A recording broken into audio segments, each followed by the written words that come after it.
हर लड़की का एक रिलेशनशिप पे ना एक पॉइंट आता है जब वो ना लड़के को समझाते समझाते थक गई होती है, लाइक उसकी ना लिमिट रीच हो गई होती है। तो जब भी वो आता है ना उसके पास और वो बोलता है कि बेबी आई एम सॉरी ऐसा हो गया, बेबी आई एम सॉरी वैसा हो गया, तो वो लड़की होती है कि हाँ ठीक है कोई बात नहीं, और लड़के को लगता है अरे वाह वाह कितनी अंडरस्टैंडिंग, वाह इसको एकदम से क्या हो गया इतनी अंडरस्टैंडिंग, वाह लड़का खुश हो रहा होता है पर उसे पता नहीं उसकी गांड लगने वाली है। लाइक मतलब जब भाई लड़की ऐसे आपको हो गलती क्या करते हो पता है? बार बार एक ही गलती करते हो एंड फिर क्या होता है, लड़की फ्रस्ट्रेट हो जाती है।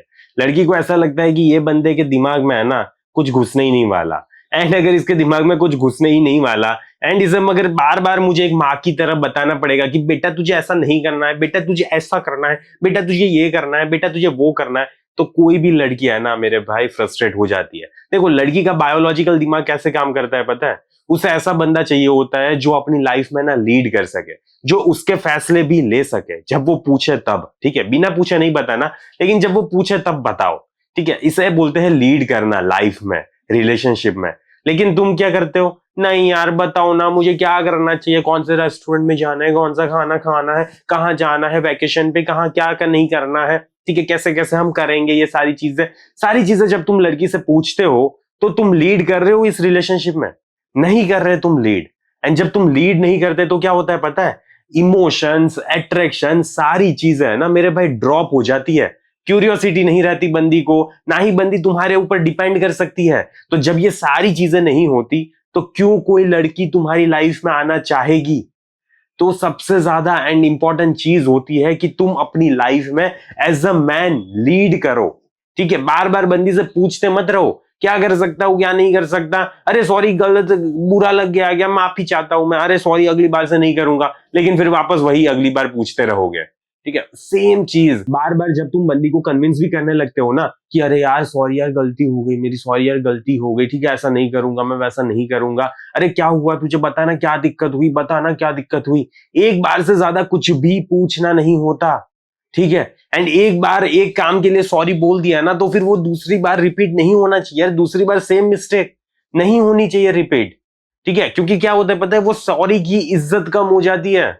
सॉरी की अगर इज्जत नहीं रहेगी ना तो तुम्हारी ना ही वैल्यू रहेगी, ना ही वो बंदी तुम्हारी रिस्पेक्ट कर पाएगी, ना ही वो तुम्हारी लाइफ में आना चाहेगी। बस इतनी ही दिक्कत होती है। आ भी गई होगी ना तो भी वो कंप्लीटली चली जाएगी, और तो क्या ही होता है चली जाती है। ठीक है, शादी भी हो गई होती है तो भी डिवोर्स हो जाता है। तो ऐसा मत समझना कि शादी हो गई तो अब तो मेरी ही है वो, नहीं ऐसा नहीं होता।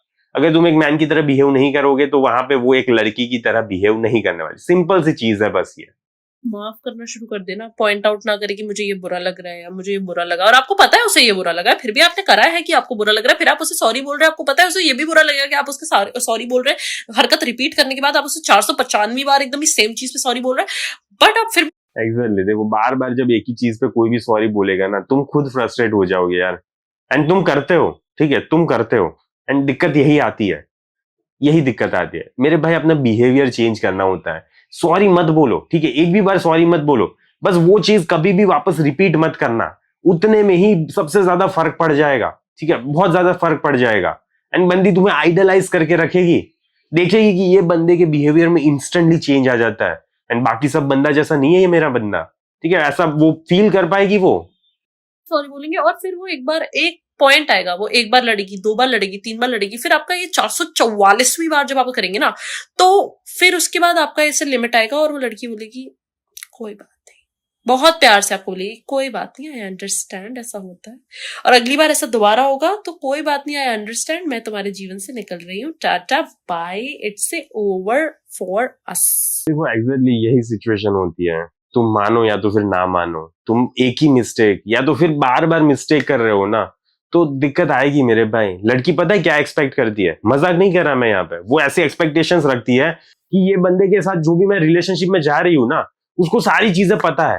तुम्हें नहीं पता होगी तो भी उससे कोई फर्क नहीं पड़ता, लेकिन वो ऐसा एक्सपेक्ट करके ही आती है कि इस बंदे को सारी चीजें आती है, इस बंदे को पता है कि कैसे एक मैन की तरह बिहेव करना है, कैसे लीड करना है, क्या नहीं करना, सारी चीजें उसे पता है। ठीक है, बंदी ऐसा एक्सपेक्टेशंस लेकर आती है, लेकिन फिर क्या होता है पता है, तुम वो एक्सपेक्टेशंस पे खड़े नहीं हो पाते।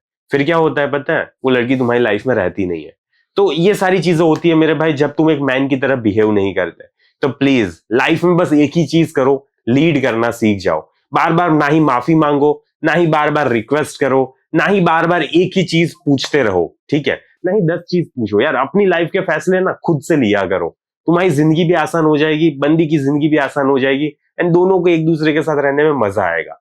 तो बस ये सारी चीजें कर लो। एंड अगर तुम्हें इसमें मेरी हेल्प चाहिए ना, तो मैंने इसके ऊपर पूरा मैस्कुलिन फ्रेम मास्टरी कोर्स बनाया हुआ है, जिसमें मैंने सारी चीजों को ब्रेक डाउन किया है, क्या गलती करते हो तुम, क्या गलती नहीं होनी चाहिए, एंड कैसे इन सारी चीजों को रेक्टिफाई करना है, एंड कैसे एक हेल्थी रिलेशनशिप कल्टीवेट हो सकती है जब तुम एक मैन की तरह बिहेव करोगे ना, जो कि मैंने उस कोर्स में सिखाया है। तो वो सारी चीजें ऑटोमेटिकली सॉल्व हो जाएगी। तो प्लीज मेरे भाई, अगर तुमने अभी तक चेकआउट नहीं किया, जल्दी से जाओ, कमेंट में चेक कर लेना। बाकी मैं इस वीडियो को यहीं पे समाप्त करता हूं, जल्दी मिलेंगे अगले वीडियो में। अंटिल देन, बाय बाय, सी या।